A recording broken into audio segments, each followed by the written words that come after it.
Hi, what does muscular liberalism mean?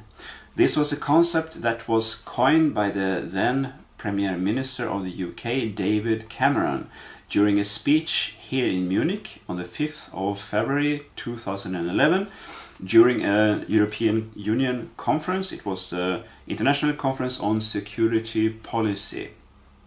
According to Wikipedia, muscular liberalism describes Cameron's policy towards state multiculturalism. For Cameron, the government has failed to provide a vision of society to which people feel they want to belong.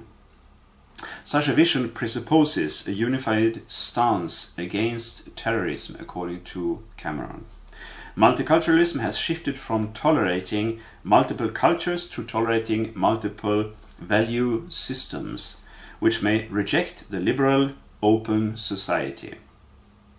We must be less passive towards religious hate and extremist activities, Cameron said.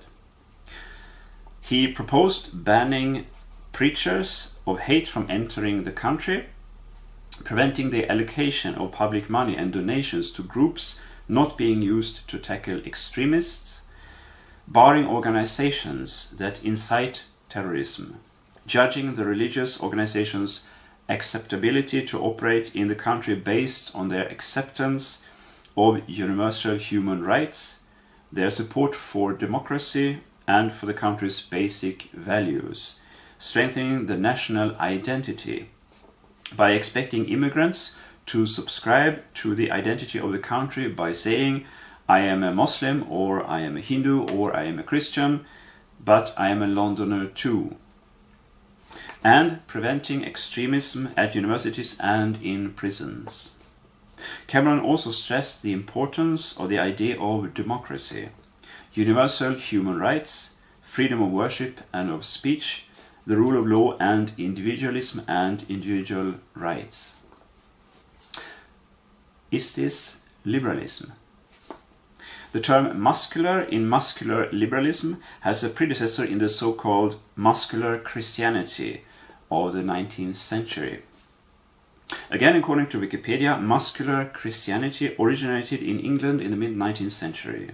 Its advocates were aiming at building character in students at English public schools during the Victorian era.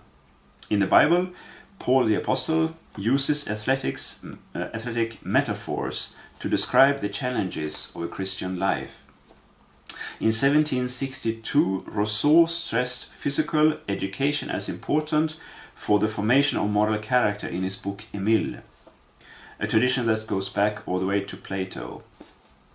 Muscular Christianity stressed both physical, mental and spiritual development, and its key features were patriotism, manliness, athleticism, teamwork, discipline and self-sacrifice. One of its proponents was the author Thomas Hughes, especially in his 1857 novel Tom Brown's School Days.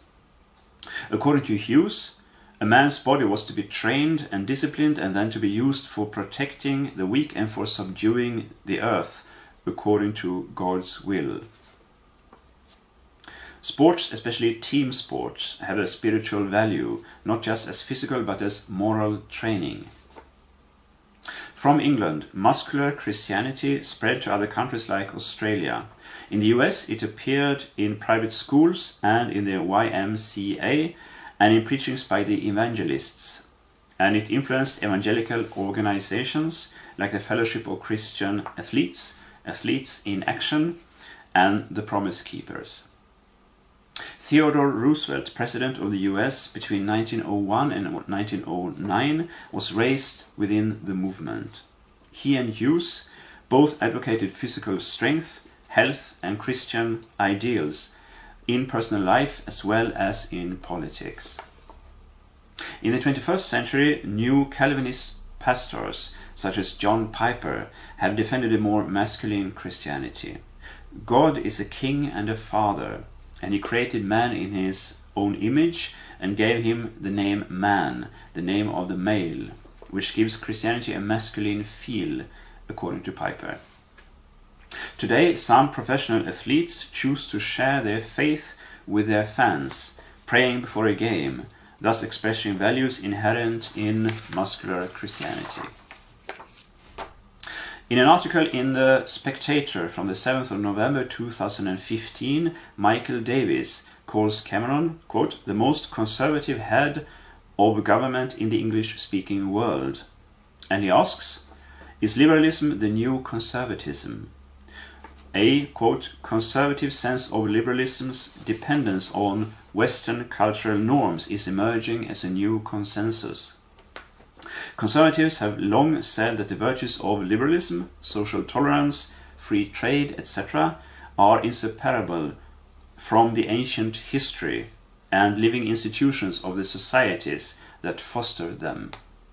They can't simply be rendered as an ideology and consciously embraced by a population. End quote. Davis cites Cameron saying, it is not compulsory to live in Australia. If you find Australian values are, unpalatable, then there is a big wild world out there and people have got freedom of movement. Davis comments on this by saying, that's not just a rare display of liberal testicular fortitude. It's the activation of liberalism's survival instinct. Later in the article he says, it's ever clearer that unconditional tolerance of Islam is a threat to the rights of women and sexual minorities, among others. And as for conservatives, I hope we're prepared to encourage small L liberals as they begin this awkward transition from childish idealism to a manly, principled pragmatism. Muscular Christianity was a deeply conservative movement, and what Cameron advocated during his speech in Munich was less a classical liberal standpoint than a conservative view on society. It's time that liberals understand that keeping our liberal freedoms requires adopting conservative standpoints, growing up from a naive classical liberalism to liberal conservatism. These were my thoughts on the concept muscular liberalism. It sounds very funny, and I think Cameron did something important during his speech, but I think he should perhaps have been talking about some kind of modern conservatism instead. I hope you enjoyed this little presentation and discussion. Feel free to give your comments below what you think about Cameron's speech and this whole circus about liberalism and conservatism.